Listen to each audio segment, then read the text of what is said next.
15ഓളം വരുന്ന ഇസ്രായേലി യുദ്ധവിമാനങ്ങൾ 2000-ലധികം കിലോമീറ്ററുകൾ താണ്ടി ഖത്തറിന്റെ തലസ്ഥാനമായ ദോഹയെ ആക്രമിച്ചിരിക്കുകയാണ്. മറ്റ് ലോകരാജ്യങ്ങളെ ഒന്നും വകവെക്കാതെ എത്തരത്തിലാണോ ഖത്തർ എന്ന രാജ്യത്തിന്റെ ഉള്ളിൽ കയറി ഇസ്രായേലി ബോംബിംഗ് നടത്തിയത്, അതിന്റെ ബാക്ക്ലാഷ് ഇപ്പോൾ ഇവർ നേരിടുവാൻ തുടങ്ങിയിരിക്കുകയാണ്. നമുക്ക് കാണാം, ഏറ്റവും അടുത്ത സുഹൃത്തായ ഇസ്രായേൽ ഉൾപ്പെടുന്ന ഇത്തരം വിഷയങ്ങളിൽ സാധാരണ പ്രതികരിക്കാത്ത ഒരു ന്യൂട്രലായ നിലപാട് എപ്പോഴും എടുക്കുന്ന നമ്മുടെ ഭാരതം പോലും ഇതിൽ പ്രതികരിച്ചുകൊണ്ട് മുന്നോട്ട് വന്നിരിക്കുന്നത്. നമുക്ക് കാണാം, spoke with Qatar sheikh Al Thani, India condemns the violation of sovereignty of the brotherly state of Qatar.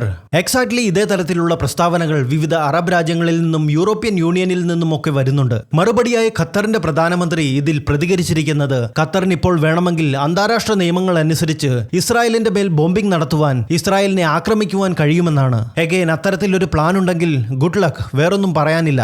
അത്ര വലിയൊരു സാഹസത്തിന് ഖത്തർ മുതിരുകയില്ല എന്ന് തന്നെയാണ് എന്റെ വിശ്വാസം. ഇവിടെ ഈ സംഭവിച്ചതിൽ അങ്ങേയറ്റം വിചിത്രമായ ഒരു കാര്യം എന്തെന്നാൽ, നമുക്കറിയാം, ഹമാസിന്റെ നേതാക്കളെ വധിക്കുവാൻ ഇസ്രായേൽ ഖത്തറിന്റെ സൊവറിറ്റിയെ വയലേറ്റ് ചെയ്ത് അവരുടെ എയർ സ്പേസിനുള്ളിൽ കടന്ന് തലസ്ഥാനമായ ദോഹയിൽ വിവിധ ഇടങ്ങളിൽ ബോംബിംഗ് നടത്തി. ഇതിനുശേഷം അമേരിക്കയിൽ വൈറ്റ് ഹൌസിൽ നിന്നും വന്ന ഇതിന്റെ പ്രതികരണം എന്തെന്നാൽ, ഇത്തരത്തിൽ ഇസ്രായേലിന്റെ യുദ്ധവിമാനങ്ങൾ വരുന്നുണ്ട്, ഇന്ന ഇടങ്ങളിൽ അവർ ബോംബിംഗ് നടത്തി തിരിച്ചു പോകുമെന്ന് മുൻകൂട്ടി തന്നെ ഖത്തറിന് ഒരു സൂചന നൽകിയിരുന്നു എന്നായിരുന്നു. കേട്ടവരെല്ലാം ആദ്യം അല്പം അമ്പരപ്പിലായിരുന്നു. എഗെയിൻ, നിങ്ങളൊന്ന് ചിന്തിച്ചു നോക്കുക, തങ്ങളുടെ രാജ്യത്തിന്റെ തലസ്ഥാനത്തെയാണ് ഇസ്രായേൽ ആക്രമിച്ചിട്ട് പോയിരിക്കുന്നത്. ഖത്തർ ലോകത്തിന് മുമ്പിൽ തങ്ങളെ തന്നെ പ്രൊജക്ട് ചെയ്യുന്നത് 21ാം നൂറ്റാണ്ടിലെ ഡെവലപ്ഡ് ആയ വേൾഡ് കപ്പ് ഫുട്ബോൾ പോലുള്ള ഇവന്റുകളെ ഹോസ്റ്റ് ചെയ്യുവാൻ കഴിവുള്ള ഒരു മുന്തിയ രാജ്യം എന്ന രീതിയിലാണ്. അത്തരത്തിലൊരു രാജ്യത്തിന്റെ ഉള്ളിൽ കയറി തലസ്ഥാനത്ത് ബോംബിട്ടിട്ട് പോയി എന്ന് പറയുമ്പോൾ അതുണ്ടാക്കുന്ന നാണക്കേട് എന്നത് നമുക്ക് ചിന്തിക്കാവുന്നതിനുമൊക്കെ അപ്പുറത്താണ്. നിങ്ങൾ നോക്കുക, ഈ ഒരു കാരണം കൊണ്ട് മാത്രം ഖത്തറിൽ നടക്കുന്ന ഫോറിൻ ഇൻവെസ്റ്റ്മെന്റ് ഇനി വരുന്ന ആളുകളിൽ കുറയുന്നത് നമുക്ക് കാണാം. US-ന്റെ ഭാഗത്തു നിന്നും ഈ ഒരു പ്രസ്താവന വന്ന് മണിക്കൂറുകൾക്കുള്ളിൽ തന്നെ ഇതിന് മറുപടിയുമായി ഖത്തർ വന്നു.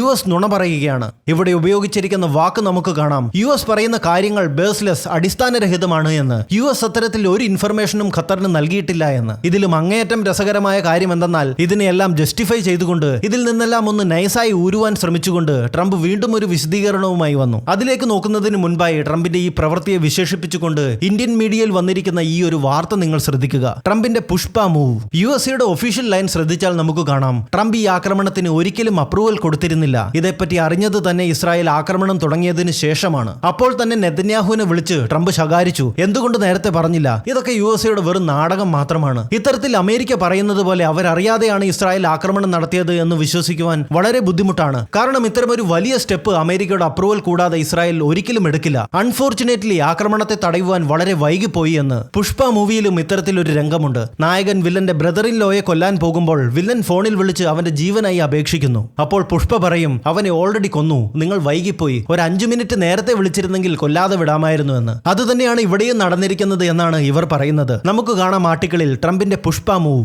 ഇതിനോടൊപ്പം ഇവിടെ സൂചിപ്പിക്കേണ്ട അങ്ങേയറ്റം പ്രാധാന്യമേറിയ ഒരു കാര്യമാണ് നിലവിലെ ഖത്തറും അമേരിക്കയും തമ്മിലുള്ള റിലേഷൻസ്. അമേരിക്കയുടെ വെസ്റ്റ് ഏഷ്യയിലെ ഏറ്റവും വലിയ മിലിറ്ററി ബേസ് ഖത്തറിലാണ് ഉള്ളത്. തന്റെ ആദ്യത്തെ ടൈമിൽ ട്രംപിന് ഖത്തറിനെ അത്രയങ്ങ് ഇഷ്ടമായിരുന്നില്ല. എന്നാൽ 2ാം തവണ തിരഞ്ഞെടുക്കപ്പെട്ട ശേഷം ട്രംപിന് ഖത്തർ $400 മില്യൺ വരുന്ന ഒരു പ്രൈവറ്റ് ജെറ്റ് ഓഫർ ചെയ്തു. കൂടാതെ $1.2 ട്രില്യൺ നിക്ഷേപം ഖത്തർ US-ൽ നടത്തുമെന്ന് വാക്കും കൊടുത്തു. പകരമായി എന്ത് ആവശ്യം വന്നാലും ഞങ്ങൾക്കൊപ്പം, ഞങ്ങളോട് കൂടെ തന്നെ നിൽക്കുക. കാരണം ഇടയ്ക്കിടെ അടുത്തുള്ള രാജ്യങ്ങളെ കയറി ചൊറിയുകയും ലോകത്തുള്ള പ്രശ്നങ്ങളുടെ എല്ലാം ഇടയിൽ കയറി മീഡിയേഷൻ നിൽക്കാൻ പോകുകയും ചെയ്യുന്ന ഒരു സ്വഭാവം ഞങ്ങൾക്കുണ്ട്. അതുകൊണ്ടാണ് ഞങ്ങളുടെ ഈ ഗ്ലോബൽ സ്റ്റാൻഡിംഗ് ഇങ്ങനെ മെയിൻറ്റെയിൻ ചെയ്തു പോകുന്നത്. ട്രംപ് പറഞ്ഞു, ഓക്കെ ഡൺ.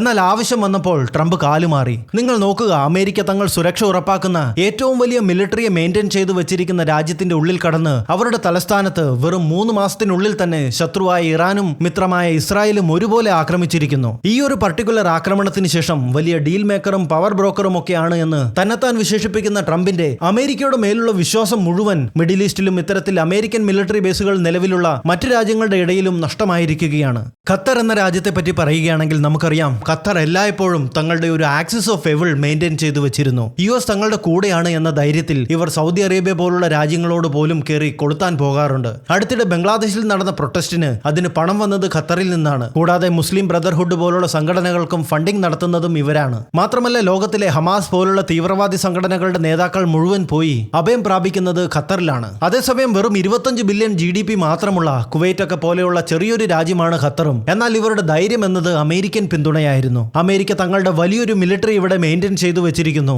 എന്തെങ്കിലും സുരക്ഷാ ആവശ്യങ്ങൾ വന്നു കഴിഞ്ഞാൽ അവർ നോക്കിക്കൊള്ളും. ഞങ്ങളെ ആക്രമിച്ചാൽ അത് അമേരിക്കയെ ആക്രമിച്ചതിന് തുല്യമാണ് എന്നൊക്കെയായിരുന്നു ഇവരുടെ കണക്കുകൂട്ടലുകൾ.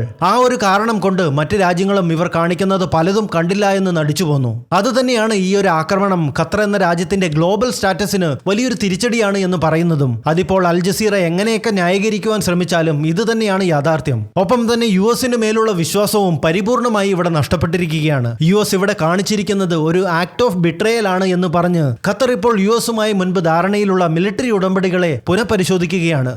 ന്റെ മേലുള്ള വിശ്വാസം അപ്പാടെ നഷ്ടപ്പെടുവാനുള്ള മറ്റൊരു കാരണം ഇവിടെ ഈ ആക്രമണത്തെ നിങ്ങൾ ശ്രദ്ധിച്ചാൽ കാണാം. ട്രംപ് കഴിഞ്ഞ ദിവസം ബന്ദിയാക്കി വെച്ചിട്ടുള്ള ഹോസ്റ്റേജസിനെ വിട്ടുകൊടുക്കണമെന്ന് പറഞ്ഞ് ഒരു വാർണിംഗ് ഹമാസിന് നൽകിയിരുന്നു. അതിൽ പ്രകാരം ഇതേപ്പറ്റിയുള്ള ചർച്ചകൾക്കായി മാളത്തിന് വെളിയിൽ വന്ന ഹമാസിന്റെ നേതാക്കൾ ഖത്തറിൽ ഒരുമിച്ച് കൂടിയ അവസരം നോക്കി ഇസ്രായേൽ നയസായിട്ട് വന്ന് ബോംബിട്ടിട്ട് പോയി. ഇവിടെ ഉയർന്നു വരുന്ന ചോദ്യം ഇതെല്ലാം ഓൾറെഡി സ്ക്രിപ്റ്റഡ് ആയിരുന്നു എന്നതാണ്. ഹമാസിന്റെ നേതാക്കളെ എല്ലാം ഒരുമിച്ച് കൂട്ടുവാൻ വേണ്ടി അമേരിക്ക ഇസ്രായേലിനൊപ്പം ചേർന്ന് പ്രയോഗിച്ച ഒരു തന്ത്രമായിരുന്നു ഇത് എന്നതാണ്. ഇതോടെ വെസ്റ്റ് ഏഷ്യയിലുള്ള മറ്റ് രാജ്യങ്ങളും ട്രംപിന്റെ ക്രെഡിബിലിറ്റിയെ ഇപ്പോൾ ചോദ്യം ചെയ്യുകയാണ്. നമുക്ക് കാണാം ഖത്തറിൽ മാത്രമല്ല Saudi Arabia, Kuwait, UAE, Jordan, Syria മുതലായ രാജ്യങ്ങളിലും അമേരിക്ക തങ്ങളുടെ മിലിറ്ററി ബേസുകൾ മെയിൻറ്റെയിൻ ചെയ്യുന്നുണ്ട്. ആർക്ക് വേണമെങ്കിലും ഇത്തരത്തിൽ വന്ന് അറ്റാക്ക് ചെയ്തിട്ട് പോകാമെങ്കിൽ പിന്നെ എന്തിനീ മിലിറ്ററി ബേസുകൾ? എന്ത് പ്രൊട്ടക്ഷൻ ആണ് പകരമായി ഞങ്ങൾക്ക് തരുന്നത് എന്ന ചോദ്യം ഉയരുന്നത് നമുക്ക് കാണാം. ഇതിനെല്ലാത്തിനും ഒരു വിശദീകരണവുമായി ഇത്തരത്തിലുള്ള ഒരു വലിയ മറുപടിയുമായാണ് ട്രംപ് വന്നത്. നമുക്കിവിടെ ഈ ഒരു ലൈൻ ശ്രദ്ധിച്ചാൽ USA ഡബിൾ സ്റ്റാൻഡേർഡ് കൃത്യമായി മനസ്സിലാക്കുവാൻ സാധിക്കും. ഒരു രാജ്യത്തിന്റെ പരമാധികാരത്തെ ലംഘിച്ചുകൊണ്ട് അതിനുള്ളിൽ കയറി ബോംബ് ചെയ്യുന്നത് അമേരിക്കയുടെയും ഇസ്രായേലിന്റെയും താല്പര്യത്തിന് വിരുദ്ധമാണ്. എന്നാൽ ഗാസയിലെ ജനങ്ങളെ ദുരുപയോഗം ചെയ്യുന്ന ഹമാസിനെ കൊന്നത് ഒരു വർത്തി ഗോൾ, നല്ല കാര്യമാണ് എന്നും എഴുതിയിരിക്കുന്നു. നിങ്ങൾക്ക് ഈ ട്വീറ്റ് മുഴുവൻ ഇത്തരത്തിൽ വായിച്ചു നോക്കാം. അതിൽ കാണുന്നത് അമേരിക്ക ഈ വിഷയത്തിൽ നിന്നും നൈസായി പൊടിതട്ടി ഊരുവാൻ ശ്രമിക്കുകയാണ് എന്നതാണ്. നമുക്കിനി കാണേണ്ടത് എന്താണ്, ഖത്തർ ഈ വിഷയത്തിൽ തിരിച്ചടിക്കുമോ എന്നതാണ്. തനിച്ചെന്തായാലും അത് സാധിക്കില്ല. മറ്റ് അറബ് രാജ്യങ്ങളെ എല്ലാം കൂട്ടി ഖത്തർ അതിനുവേണ്ടി ശ്രമിക്കുമോ? ആളുകളെ കൂട്ടുവാനും തന്ത്രങ്ങൾ മെനയുവാനും ഒക്കെ ഖത്തർ അഗ്രഗണ്യരാണ്. അതിനാൽ ഏത് രീതിയിലാകും ഖത്തർ ഇസ്രായേലിന് മറുപടി നൽകുക എന്നത് നമുക്ക് കാത്തിരുന്ന് തന്നെ കാണാം. ഈ വിഷയത്തിൽ വരും ദിവസങ്ങളിൽ എന്തെങ്കിലും ഡെവലപ്മെന്റ് ഉണ്ടാകുകയാണെങ്കിൽ ഞാൻ വരാം പുതിയൊരു വീഡിയോയുമായി. ഇത്തരത്തിലുള്ള geopolitical and international informative വീഡിയോസിനായി ചാനൽ സബ്സ്ക്രൈബ് ചെയ്യുക. ഇനിയും കാണും വരേക്കും ഏവർക്കും ജയ് ഹിന്ദ്.